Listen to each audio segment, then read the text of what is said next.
बिस्मिल्लाहिर्रहमानिर्रहीम रब्बि इश्रह ली सदरी वयस्सिर ली अमरी वहलुल उक़दतम मिन लिसानी यफ़क़हू क़ौली। हम बात कर रहे थे एस ग्रुप एलिमेंट्स की, उनमें चंद एक एमसीक्यूज़ देखते हैं एस ब्लॉक के pertaining. What is the formula of barite? Barite का formula barium sulphate, barium carbonate, strontium carbonate, strontium sulphate. Barite is called heavy spar, इसका दूसरा नाम हेवी स्पार भी है। ठीक है, बेराइट या हेवी स्पार बेरियम सल्फेट को कहते हैं। ठीक है, बेराइट या हेवी स्पार बेरियम सल्फेट को कहते हैं। अगर वो पूछता है what is the formula of witherite, witherite, तो फिर याद रखिएगा इसका फार्मूला बेरियम कार्बोनेट होता है। वेदराइट वेदराइट जो है बेरियम सल्फेट हेवी स्पार है और barite barium sulphate heavy spar है और वेदराइट बेरियम कार्बोनेट है। फिर वो कहता है अगर स्ट्रोंशियोनाइट, स्ट्रोंशियोनाइट, अच्छा ये स्ट्रोंशियम कार्बोनेट है। अगर कहता है सैलिसाइट, सैलिसाइट तो स्ट्रोंशियम कार्बोनेट है। ठीक है, बेराइट अगर कहे तो बेरियम सल्फेट या हेवी स्पार एक ही बात है। विदराइट कहे तो बेरियम कार्बोनेट, स्ट्रोंशियोनाइट कहे तो स्ट्रोंशियम कार्बोनेट, सैलिसाइट कहे तो स्ट्रोंशियम कार्बोनेट। ये और बहुत इंपॉर्टेंट है, इनको ज़रूर देखिएगा। ठीक है, which carbonate is thermally unstable? Lithium carbonate, sodium carbonate, potassium carbonate, rubidium carbonate. Alkali metal के कार्बोनेट स्टेबल होते हैं हीट पे, जबकि स्वाय लिथियम कार्बोनेट के, ठीक है, तो अनस्टेबल जो है वो लिथियम कार्बोनेट होगा। Which give exothermic reaction in water? Water में एक्सोथर्मिक रिएक्शन कौन सा हैलाइट देगा? Lithium chloride, sodium chloride, potassium chloride या रुबिडियम क्लोराइड? कौन सा क्लोराइड देगा? तो यकीनन लिथियम क्लोराइड जो है ये एक्सोथर्मिक, बाकी ये सारे एंडोथर्मिक रिएक्शन देते हैं व्हेन डिसॉल्व्ड इन वाटर, यानी वाटर गर्म हो जाएगा, बाकी ये आप डालेंगे कंपैरेटिवली वाटर ठंडा होगा, ये एंडोथर्मिक रिएक्शंस होंगे। What is the formula of pearl ash? याद रखें potassium carbonate is called pearl ash. अगर वो कहता है what is the formula of soda ash, तो सोडियम कार्बोनेट होगा, याद रखना है।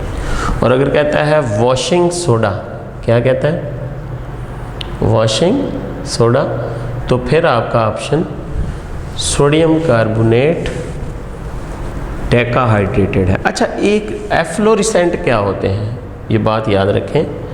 एफ्लोरेसेंट या प्रोसेस ऑफ एफ्लोरेसेंस, अच्छा को कंपाउंड होते हैं जो वाटर ऑफ क्रिस्टलाइजेशन एयर के अंदर, एटमॉस्फेयर के अंदर लूज़ कर देते हैं। ठीक है, दे आर कॉल्ड एफ्लोरेसेंट्स। मसलन ये सोडा ऐश जो है, वॉशिंग सोडा जो है, ये जब एटमॉस्फेयर में आता है तो अपना वाटर ऑफ क्रिस्टलाइजेशन लूज़ कर देता है, तो this is called efflorescent compound और this process is called efflorescence. क्या कहलाता है process? Efflorescence, the process in which a substance loses water of crystallisation in the atmosphere is called efflorescent and the process is called efflorescence. Oxides अब हमने देखने हैं, lithium, sodium, potassium, rubidium, caesium और beryllium, magnesium, calcium, strontium, barium, इन सब के oxide अगर आप देखें तो ये सारी की सारी आपको पता है ये फर्स्ट ए ग्रुप और ये सेकंड ए ग्रुप की टिपिकल मेटल हैं। इनके ऑक्साइड्स जो होते हैं वो बेसिक होते हैं ऑब्वियसली। ठीक है जी, स्वाय BeO के जो कि एम्फोटेरिक होगा। अच्छा, इनकी सॉल्युबिलिटी डाउन द ग्रुप, दोनों में सॉल्युबिलिटी डाउन द ग्रुप बढ़ती है, डाउन द ग्रुप इंक्रीजेस। अच्छा, जब सॉल्युबिलिटी बढ़ेगी तो ज़्यादा OHs अवेलेबल होंगे, यानी वाटर के अंदर इनकी सॉल्युबिलिटी डाउन द ग्रुप बढ़ती है, ज़्यादा OH अवेलेबल होंगे तो increases down the group and basicity also increases. Also increases down the group. ठीक हो गया। इनका बेसिक करेक्टर क्यों है, मतलब मेरे पास है सोडियम ऑक्साइड Na2 है, मैं इसको आयनाइज करता हूँ वाटर में और O-2 बनता है। तवज्जो कीजिएगा, वाई दे आर बेसिक। अब देखो ऑक्सीजन जब वाटर के साथ रिएक्ट करेगा तो वाटर का एक H ले लेगा, ये देखो ना, ऑक्सीजन वाटर का एक H लेके क्या बना देगा, OH। ये वाला ऑक्सीजन ये H लेके OH और बाकी क्या बचता है, OH। यानी आपके पास 2 OHs बन रहे हैं। ये जो OH फॉर्मेशन है आपके सॉल्यूशन को ये बेसिक कर देती है। याद रखिएगा ये ज़्यादा बेसिक है, अल्कली मेटल ज़्यादा सोल्यूबल हैं, ज़्यादा बेसिक है, और अल्कलाइन अर्थ मेटल कंपैरेटिवली कम बेसिक है। Basicity down the group increase करती है और अक्रॉस द पीरियड डिक्रीज करती है।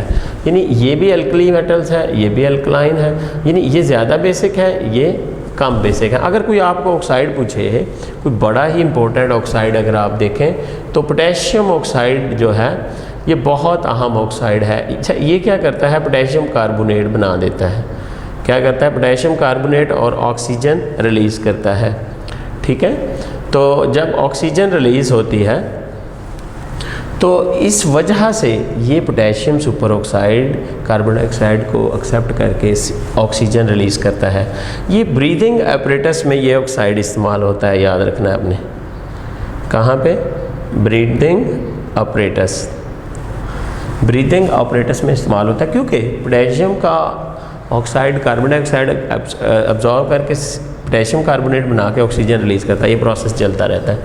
तो ये तो थे आपके ऑक्साइड्स। अब हम देखते हैं हाइड्रोक्साइड, सल्फेट्स, नाइट्रेट्स और कार्बोनेट्स में क्या ट्रेंड्स हैं, अल्कली और अल्कलाइन अर्थ। अल्कली ज़्यादा बेसिक है, अल्कलाइन अर्थ मेटल कम बेसिक है। सॉल्युबिलिटी डाउन द ग्रुप बढ़ती है, जिसकी वजह से इनकी सॉल्युबिलिटी बढ़ने पर इनका बेसिक करैक्टर भी बढ़ता है। और ऑक्साइड में एक इम्पोर्टेंट हमने बात की पोटेशियम सुपर ऑक्साइड की, that is used very useful in breathing apparatus. Alkali और अल्कलाइन अर्थ मेटल के हाइड्रोक्साइड जो है वो क्रिस्टलाइन सॉलिड्स हैं और ये तमाम सोल्यूबल इन वाटर है और स्टेबल टू हीट है। अल्कली मेटल के हाइड्रोक्साइड स्वाई LiOH के जो कि अनस्टेबल है। बेसिक करैक्टर जो है वो देखें, डाउन द ग्रुप केटाइनिक साइज बढ़ रहा है, जिसकी वजह से सॉल्युबिलिटी बढ़ती है और सॉल्युबिलिटी बढ़ने पर basic character down the group बढ़ता है, जबकि across the period basic character कम होता है। यूँ कह लें कि अल्कली मेटल ज़्यादा बेसिक है और alkaline earth metal comparatively less basic है। उसकी वजह क्या है कि केटाइन पे +2 चार्ज है, केटाइन का साइज़ अल्कलाइन अर्थ मेटल के केटाइन पे +2 चार्ज है, वो साइज़ छोटा होने की वजह से उसका लेटस स्ट्रॉन्ग हो जाता है, जिसकी वजह से सॉल्युबिलिटी कम होगी और सॉल्युबिलिटी कम होने पर हाइड्रोक्साइड की बेसिसिटी कम हो जाएगी। कार्बोनेट जो है, alkali metal carbonates are soluble in water, याद रखें, सॉल्युबल इन वाटर। ठीक है, और जो लिथियम कार्बोनेट है ये थर्मली अनस्टेबल है, ये टूट जाता है। बाकी जो है सोडियम कार्बोनेट वगैरह या पोटेशियम कार्बोनेट वगैरह ये थर्मली स्टेबल है। ठीक है, जबकि लिथियम कार्बोनेट अनस्टेबल है। अच्छा, ये कि सोडियम कार्बोनेट क्यों बेसिक आपको सोल्यूशन देता है, ये देखें, Na2CO3 को आप वाटर में डिज़ोल्व करो तो आपको मिलेगा NaOH + H2CO3। ठीक है जी। तो अगर आप देखो तो बेस स्ट्रॉन्ग है, एसिड वीक है। बेस क्या है, स्ट्रॉन्ग, और एसिड वीक है, जिसकी वजह से हम कहते हैं कि इसका सॉल्यूशन बेसिक होता है सोडियम कार्बोनेट का। तो second A group carbonates are slightly soluble, second A के वाटर में लेस सॉल्युबल है और ये सॉल्युबिलिटी डाउन द ग्रुप कम होती जाती है। मसलन मैग्नीशियम कार्बोनेट थोड़ा सॉल्युबल है और कैल्शियम कार्बोनेट उससे भी कम है, स्ट्रोंशियम कार्बोनेट बिल्कुल ही कम ना होने के बराबर है और बेरियम कार्बोनेट ये इनसॉल्युबल है, ये स्लाइटली सॉल्युबल है। ठीक है, तो सॉल्युबिलिटी डाउन द ग्रुप कम पड़ रही है, केटाइनिक साइज बड़ा हो रहा है इसका। अच्छा, कैल्शियम कार्बोनेट जो है ये ऑन हीटिंग डीकम्पोज होता है into CaO and CO2 on heating, और जैसे जैसे केटाइन का साइज़ बड़ा होता जाएगा ये इसकी डीकम्पोजिशन की एबिलिटी कम होती जाएगी, decomposition down the group decrease होती है। ठीक है। अच्छा, नाइट्रेट्स चाहे कोई एल्कली मेटल का हो या फिर एल्कलाइन अर्थ मेटल का हो, ठीक है, they are soluble in water. ठीक है।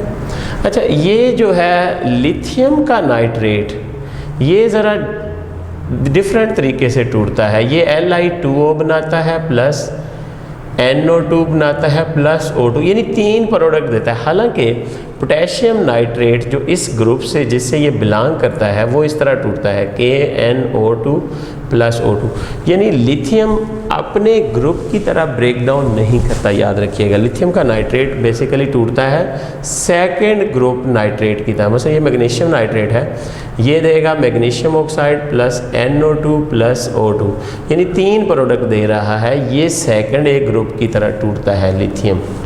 लिथियम ब्रेक्स लाइक डिकम्पोज होता है 3 प्रोडक्ट दे के, जैसा कि सेकंड ग्रुप के मतलब आपके पास कैल्शियम नाइट्रेट है वो भी बिल्कुल इसी तरह टूटेगा, सेकंड ग्रुप की तरह टूटता है लिथियम। ठीक है, 3 प्रोडक्ट देता है। हालांकि फर्स्ट ग्रुप के नाइट्रेट्स 1 प्रोडक्ट देते हैं, 2 प्रोडक्ट देते हैं। ठीक है।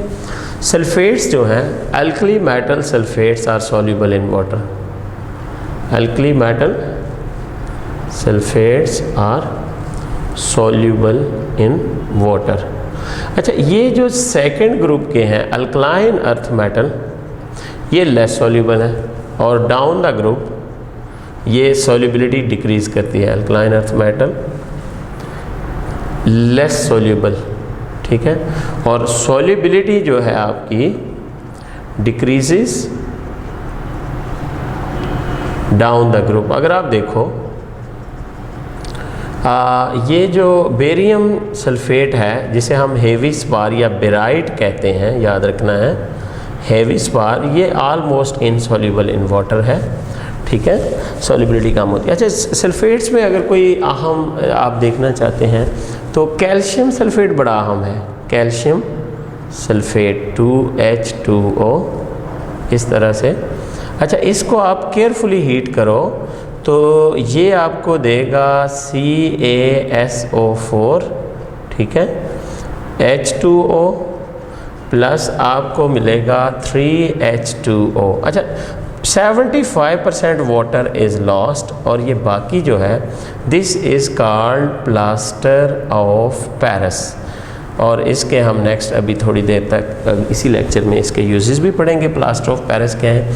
100 सेंटीग्रेड पे इसमें 3/4 वाटर डाल के इसको हीट किया जाए तो ये इसका 75% वाटर लूज़ हो जाएगा, और ये इस तरह से एक वाटर मॉलिक्यूल रह जाएगा 2 कैल्शियम सल्फेट के साथ। आप इसको ऐसे भी लिख सकते हैं CaSO4 2H2O। ठीक है जी। तो कैल्शियम सल्फेट इज़ कॉल्ड ये वाला प्लास्टर ऑफ पेरिस। इसको केयरफुली हीट करना है, अगर आप सडनली हीट करेंगे तो ये डेड बर्न बन जाएगा, ये अपनी लूज़ कर जाएगा अपनी कंपोजिशन को। अब हम देखते हैं commercial preparation of sodium by down cell. Very simple सा प्रोसेस है।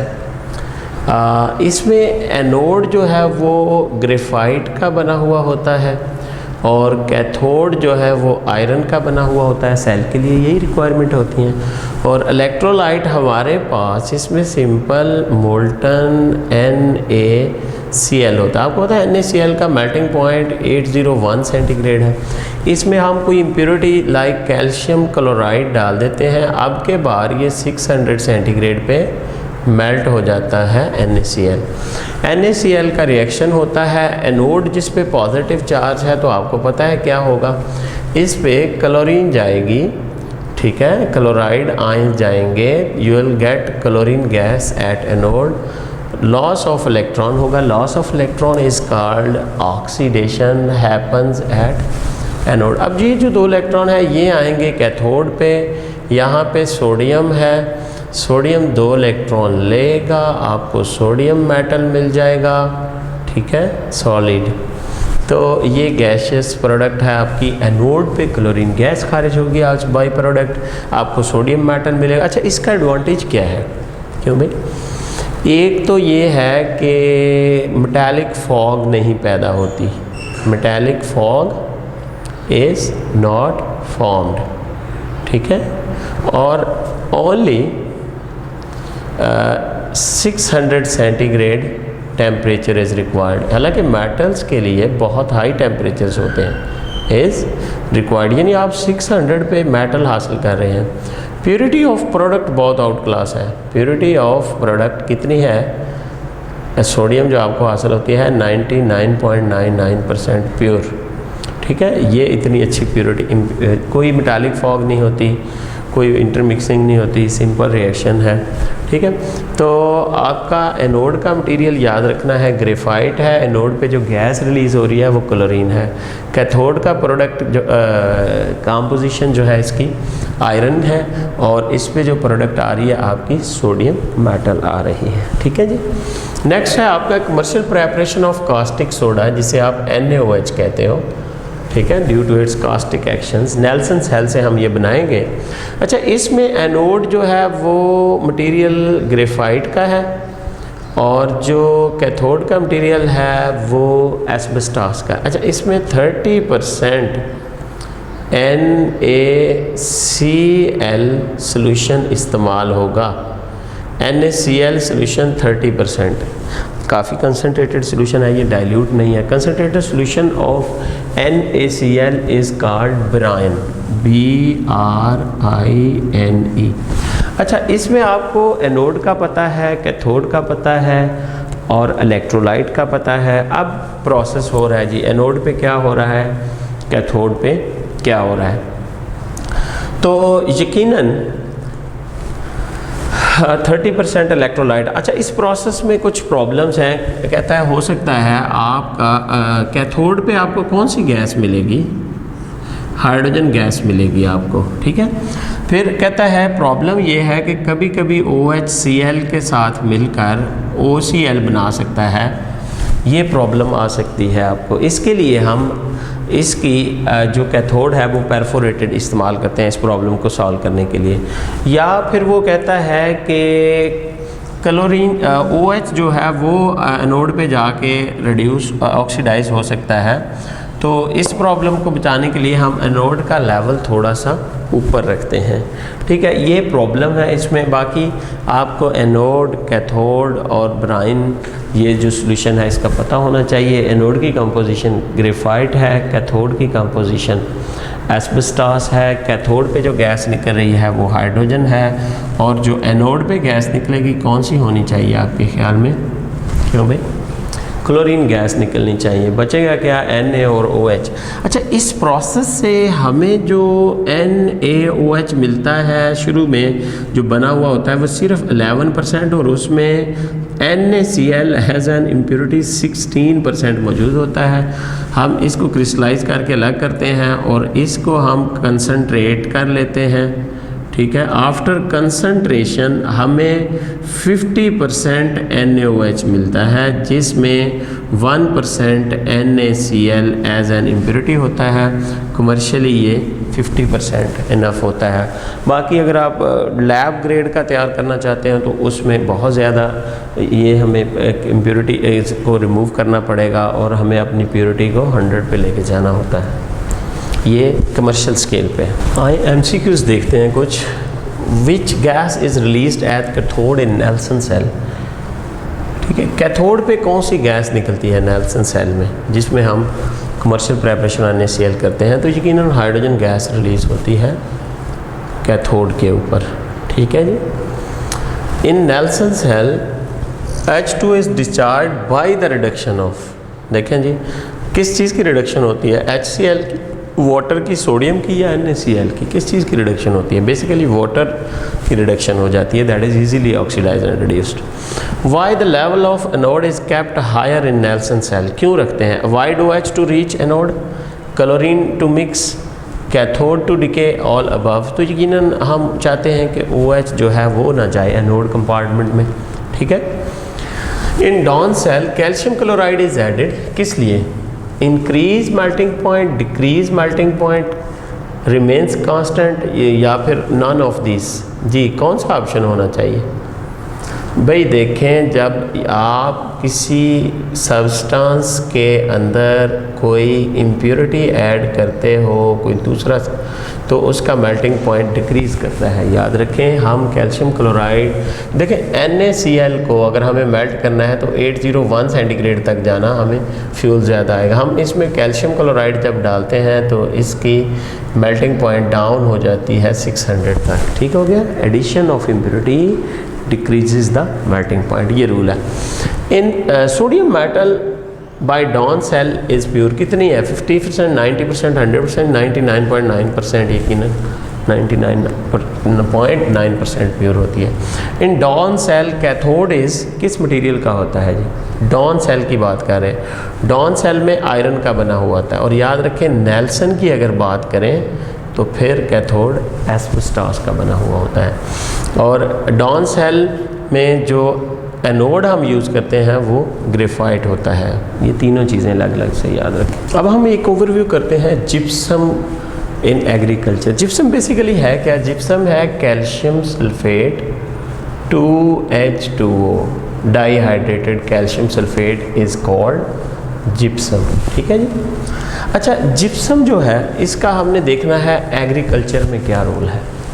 एग्रीकल्चर में ये जिप्सम जो है सॉइल को सप्लाई किया जाता है, कैल्शियम और सल्फ़र सप्लाई करता है ये ज़मीनों को, यानी सॉइल को। ठीक है। अच्छा, ऐसी सॉइल जो एक्सटेंसिवली लीच्ड हुई हो, जिनमें बहुत ज़्यादा न्यूट्रिएंट की कमी हो, तो उसमें कैल्शियम और सल्फ़र आप सप्लाई कर सकते हैं by applying calcium sulphate. You mean कि आप जिप्सम सप्लाई कर सकते हो। ठीक है। कहते हैं डेफिशिएंसी ऑफ सल्फ़र अगर किसी पौधे में हो जाती है तो उसके जो है प्रोटीन उसमें ठीक नहीं बन रही होती और उसका क्लोरोफिल भी काम करना छोड़ देता है, जिसकी वजह से उसके लीफ जो है पेल ग्रीन इन कलर हो जाते हैं। दूसरा, सल्फ़र जो है इसका रूट सिस्टम को एनलार्ज और स्ट्रेंथन करने में बहुत रोल होता है। याद रखिएगा, रूट सिस्टम के लिए बहुत अहम है। रूट स्ट्रॉन्ग है तो प्लांट स्ट्रॉन्ग होगा। इसके अलावा आप देखते हैं जिप्सम जो है कैल्शियम सल्फेट जिसे आप कहते हो, इसमें अगर हम वाटर मॉलिक्यूल इसको दे देते हैं तो CaSO4 H2O हमारे पास बनता है और वाटर इसको केयरफुली हीट करें अबाउट 100 सेंटीग्रेड, तो ये प्लास्टर ऑफ पेरिस बनता है। अच्छा, ये बोन्स को इन प्लेस रखने के लिए फ्रैक्चर्ड बोन को ये इस्तेमाल होता है। इसका इम्प्रेशन बड़ा शार्प होता है। ठीक है, इम्प्रेशन क्या है? शार्प है। इस वजह से इसको मोल्ड्स वगैरह में इस्तेमाल किया जाता है। इसके अलावा स्टैट्यूटरी ऑफ कॉइन्स में भी इस्तेमाल किया जाता है। ठीक है, स्टैट्यूटरी में और कॉइन्स में, यानी ये जो बनाते हैं मुजस्समा साजी का, इसमें इसका रोल है। और इसके अलावा इसको कॉइन्स की मोल्ड में इस्तेमाल किया जाता है। अच्छा, इससे बोर्ड बनाते हैं। एनहाइड्रस कैल्शियम सल्फेट में आप ब्रैक्स वगैरह इंड्यूस करके इसके हार्ड बोर्ड्स वगैरह बना सकते हो। ठीक है, बोर्ड्स वगैरह बना के आप इसको बिल्डिंग मटेरियल में इस्तेमाल कर सकते हो। ये इसका इंडस्ट्रियल यूज़ है। ठीक हो गया जी। अब कुछ MCQs देखें। True composition of plaster of Paris is calcium sulphate के साथ हाफ वाटर मॉलिक्यूल, एक के साथ, 4 के साथ 2 वाटर मॉलिक्यूल, फिर हाफ ही आ रहा है। अगर 4 के साथ 2 हैं तो 1 पे हाफ आएगा, यानी 2 पे 2 कैल्शियम सल्फेट के साथ 1 वाटर मॉलिक्यूल आएगा और फिर 1 के साथ हाफ आएगा। सेम है, कैल्शियम सल्फेट 2 है, 1 वाटर मॉलिक्यूल, यानी इनमें सब में सेम रेशो है।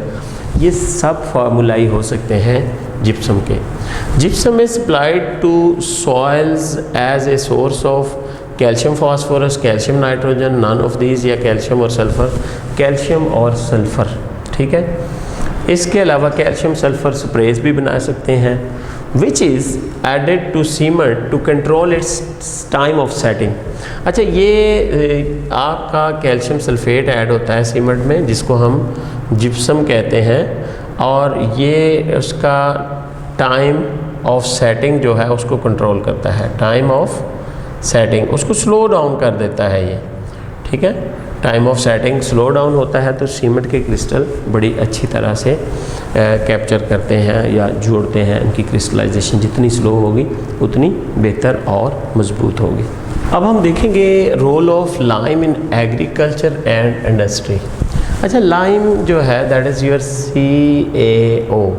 अगर आप इसको वाटर में डिज़ोल्व कर दो, this is called slackening of lime, ठीक है। इसको कहते हैं चूना, और इसको भुजा हुआ चूना याद रखिएगा, ठीक है। स्लेक्ड लाइम, स्लैकनिंग प्रोसेस हो रहा है, ठीक है। तो इसमें ये इसका रिएक्शन एक्सोथेरेमिक होता है। जब ये वाटर में डिज़ोल्व हो, हम इसको रिएक्ट करवा रहे होते हैं, एक्सोथेरेमिक रिएक्शन होता है। न्यूट्रलाइजेज सॉइल्स। अच्छा, अगर कोई एसिडिक सॉइल हो, आमतौर पे नाइट्रोजनस फर्टिलाइज़र आप यूज़ करते हैं।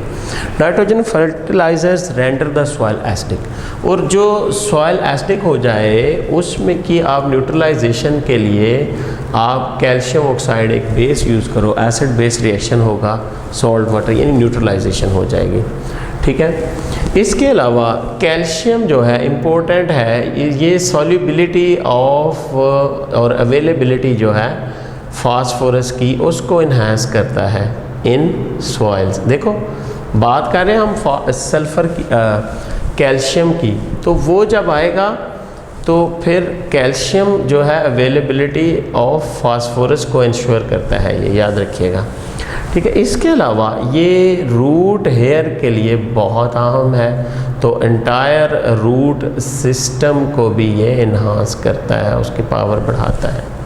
इसके अलावा एक नाइट्रीफाइंग बैक्टीरिया होते हैं, नाइट्रीफाइंग बैक्टीरिया, उनके लिए भी आपकी ज़मीन में, आपकी सॉइल में कैल्शियम की सफिशेंट सप्लाई होनी चाहिए। अच्छा, अगर there is a deficiency of calcium, calcium अगर डेफिशिएंट हो जाती है आपकी सॉइल, तो उसमें पौधे के अंदर मैंगनीज़ और एल्युमिनियम जमा होते हैं, और ये पौधे के लिए पॉइजनस होते हैं, याद रखिएगा, ठीक है। Deficiency of calcium lead to accumulation of manganese and aluminium, और ये पॉइजनस होती है। इसके बाद हम इसका ओवरव्यू करते हैं कि क्या इम्पोर्टेंस है इंडस्ट्रियली हमारे लाइम की। अच्छा, लाइम जो है रिफाइनिंग ऑफ शुगर में इस्तेमाल होता है, ठीक है,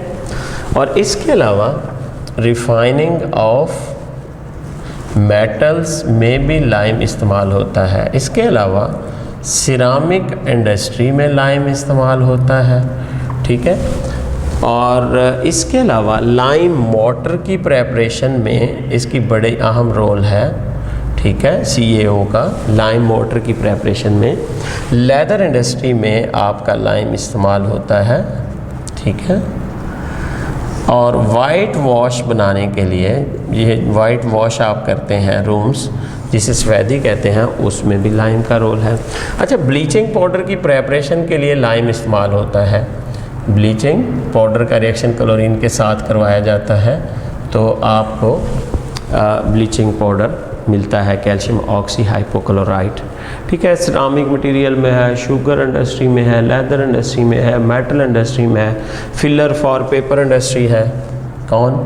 lime, filler for paper industry. इसके बहुत सारे यूजेस हैं। इसके अलावा आप लाइम वाटर इससे बनाते हैं, आप वाइट वॉश करते हैं, बहुत सारे यूजेस हैं आपकी इंडस्ट्री में भी लाइम के। अब हम चंद एक MCQs देखते हैं। Calcium carbide is prepared at, calcium carbide basically calcium का रिएक्शन है कार्बन के साथ, तो कार्बन मोनोऑक्साइड के साथ, तो ये क्या बनाएगा? Calcium carbide plus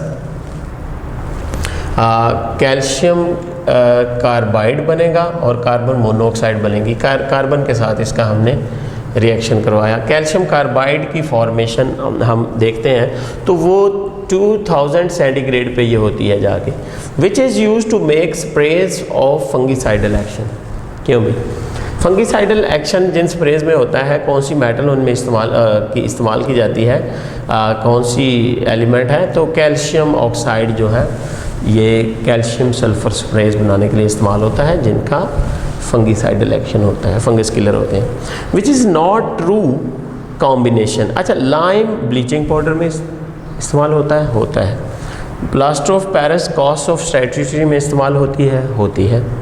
gypsum filler for paper industry होता है। सोडियम ऑक्साइड ब्रीदिंग ऑपरेटर्स में होता है, नहीं होता जी। यहाँ पे आप KO2 पोटेशियम सुपर ऑक्साइड इस्तेमाल करते हैं ब्रीदिंग ऑपरेटर्स में, जो कि CO2 एब्जॉर्ब करता है और ऑक्सीजन को रिलीज़ कर रहा होता है, ये वाला। तो this is how you can study this, कि ये सारी आपने देखनी होगी। इसमें मैंने कोशिश की है मैक्सिमम MCQs आपके करवाने की।